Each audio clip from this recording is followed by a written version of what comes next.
La existencia de un flujo molar de un componente A en régimen no estacionario provoca una variación en la concentración molar de A debido a la difusión. Aplicando un balance de materia en este sistema, tenemos la segunda ley de Fick.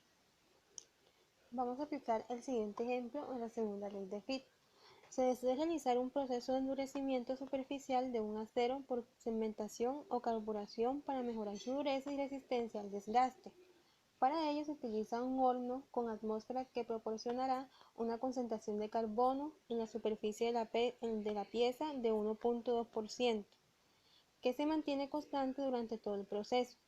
El acero es un F1120, por lo tanto con una concentración inicial de carbono del 0.2%. Nos piden calcular el coeficiente de difusión a 920 grados centígrados, la concentración de carbono a 2 milímetros de profundidad tras 10 horas de tratamiento a esta temperatura y el tiempo de tratamiento a 927 grados centígrados para obtener una concentración del 0.4% a 1 milímetro de profundidad.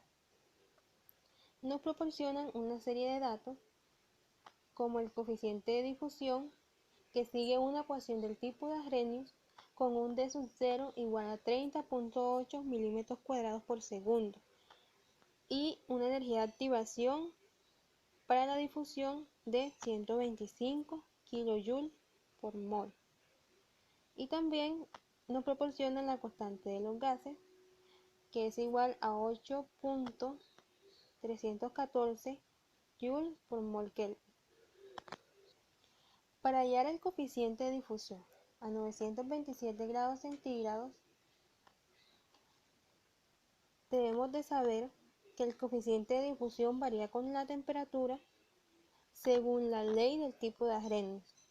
Entonces aplicamos la siguiente ecuación, donde el coeficiente de difusión es igual a la constante por la exponencial elevada a la energía de activación sobre la constante de los gases multiplicando la temperatura de trabajo. En el problema nos han dado los valores necesarios. Esto lo reemplazamos en esta ecuación y haciendo los cálculos nos da que el coeficiente de difusión es igual a 1.11 por 10 a la menos 4 milímetros cuadrados sobre segundo. Hay que tener en cuenta de que la energía de activación nos la habían dado en kilojoules. Hicimos un factor de conversión a julios, igual que la temperatura la hemos convertido a grados Kelvin. Con este coeficiente de difusión vamos a trabajar para el resto del problema, ya que la temperatura de trabajo no cambia. Para hallar la concentración de carbono a 2 milímetros de profundidad tras 10 horas de tratamiento a la misma temperatura, vamos a aplicar la segunda ley de Fick, que está expresada de la siguiente manera. La concentración en el punto que queremos medir menos la concentración inicial en el material dividido entre la concentración en la superficie menos la concentración inicial es igual a 1 menos la función de error de la distancia donde queremos medir la concentración sobre 2 que multiplica la raíz de difusión a la temperatura de trabajo por el tiempo del tratamiento. En este caso, nuestra incógnita es la concentración de carbono a 2 milímetros de profundidad, es decir, C sub X. Reemplazamos los datos que ya nos habían dado anteriormente. 1 menos 1.2 menos 0.2 nos da 1. Y 0.2 dividido entre 1 nos da 0.2. Entonces nos queda que C sub X menos 0.2 es igual a 1 menos la función de error. Vemos que el valor que está dentro del paréntesis nos da 0.5. Entonces buscamos el valor de 0.5 en Z. Estos valores de la función de error las buscamos en tabla. Aquí al lado tenemos la tabla y vamos a buscar en la columna de Z este valor de 0.5. Entonces, tenemos un valor de 0.5205. Este valor lo reemplazamos en la función de error. Entonces, operando a C sub x nos queda un valor de 0.6795. Claramente es un valor superior al inicial en el acero porque ha habido una difusión de carbono hacia adentro, o sea, se ha carbonizado. Para el siguiente inciso vamos a hallar el tiempo de tratamiento. Planteamos la misma ecuación, pero en este caso la incógnita va a ser el tiempo. La concentración a 1 milímetro de profundidad es de 0.4. A esto le restamos 0.2, que es la concentración inicial en el material, dividido entre 1.2, que es la concentración en la superficie, menos 0.2, la concentración inicial. Esto nos da 0.2. Todo esto está igualado a 1 menos la función de error. Despejando la función de error nos queda 1 menos 0.2 y eso nos da 0.8. Entonces volvemos a la tabla de la función de error, buscamos el valor que se aproxime a 0.8. Este valor ya no se buscará en la columna de Z, sino en la función de error de Z. Entonces vemos que